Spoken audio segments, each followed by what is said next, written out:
Good morning students, how are you? बेटा you are fine. तो बेटा आज मैं तुम लोगों को चैप्टर 11 काल क्या है? टेंस, जिसे इंग्लिश में हम टेंस कहते हैं, उसी को काल माने एक प्रकार का समय होता है।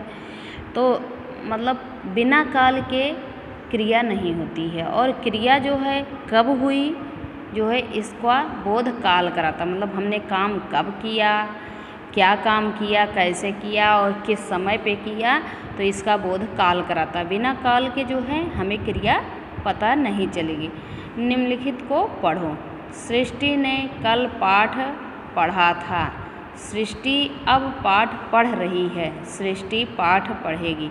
तो जैसे पहले में है सृष्टि ने कल पाठ पढ़ा था, मतलब क्या है? कल पढ़ा था। ये जो बीत चुका है, जो बीता हुआ काम है, उसे हम भूतकाल कहते हैं। और दूसरा है सृष्टि अब पाठ पढ़ रही, मतलब इस समय वो क्या कर रही है? पाठ पढ़ रही है, मतलब वो आज के डेट में ये काम कर रही है, तो ये क्या हो गया? वर्तमान काल।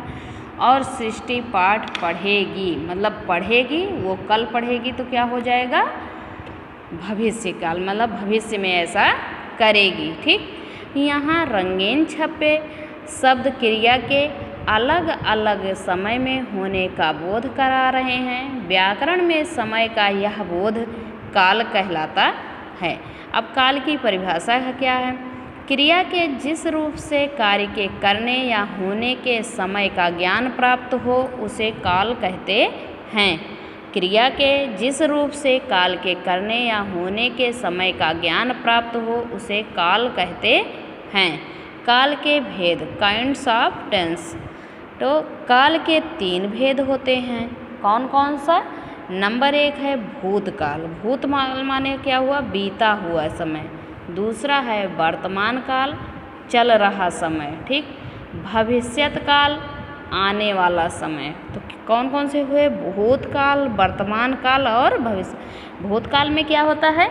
जो हमारे साथ बीत चुका होता है, और वर्तमान काल में जो हमारे साथ चल रहा हो, और भविष्य काल में जो आने वाला, मतलब जो आएगा उसके लिए है। ठीक, अब नंबर 1 है भूतकाल। क्रिया के जिस रूप से यह पता चले कि कार्य बीते हुए समय में संपन्न हो गया था, उसे भूतकाल कहते हैं।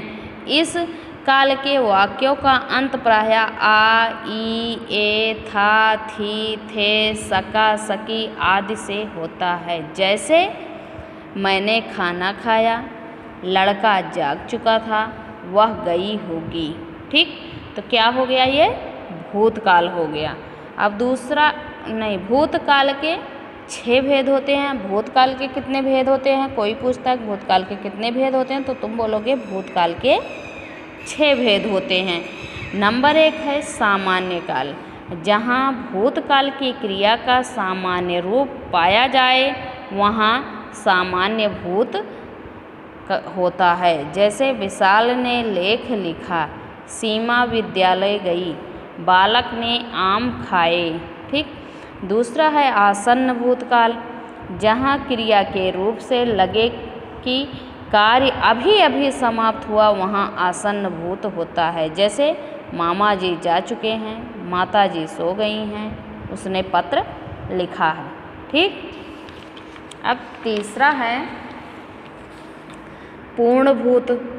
तो क्रिया का जो रूप यह बताए कि कार्य भूतकाल में ही संपन्न हो गया था, वह पूर्ण होता है। जैसे विपुल कल गया था, कामनी ने पाठ पढ़ लिया था, गाड़ी आ गई थी। ठीक, अपूर्णभूत। क्रिया का वह रूप जिससे यह तो पता चले कि कार्य भूतकाल में प्रारंभ हुआ था, परंतु कार्य की समाप्ति के विषय में पता न चले, अपूर्णभूत कहलाता है। जैसे वह सो रहा था, पक्षी उड़ रहे थे, बलवीर रो रहा था। ठीक, संदिग्ध भूत।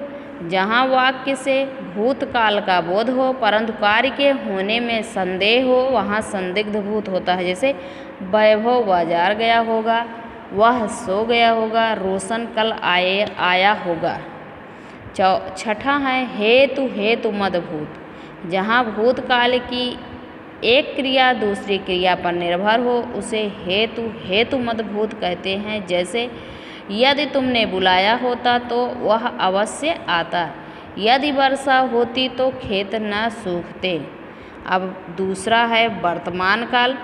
क्रिया का जो रूप यह बताता है कि कार्य वर्तमान का समय में हो रहा था उसे वर्तमान काल कहते हैं। इस काल के वाक्यों का अंत प्रायः है, हैं, हूँ, हो आदि शब्दों से होता है। जैसे दीदी सो रही हैं, मैं किताब पढ़ रहा हूँ, तुम क्या कर रहे हो। भविष्यत काल तीसरा है। भविष्यत काल मतलब फ्यूचर टेंस।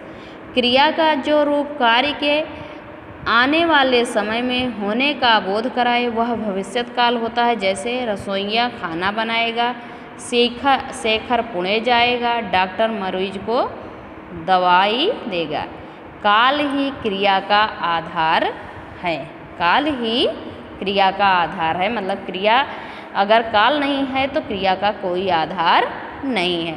बेटा तुम लोग वीडियो देख के इस चैप्टर को रीडिंग करना और सबकी परिभाषा लिख के फेयर कॉपी में लर्न करना, और नेक्स्ट वीडियो में तुमको इसकी एक्सरसाइज और क्वेश्चन आंसर बताऊंगी।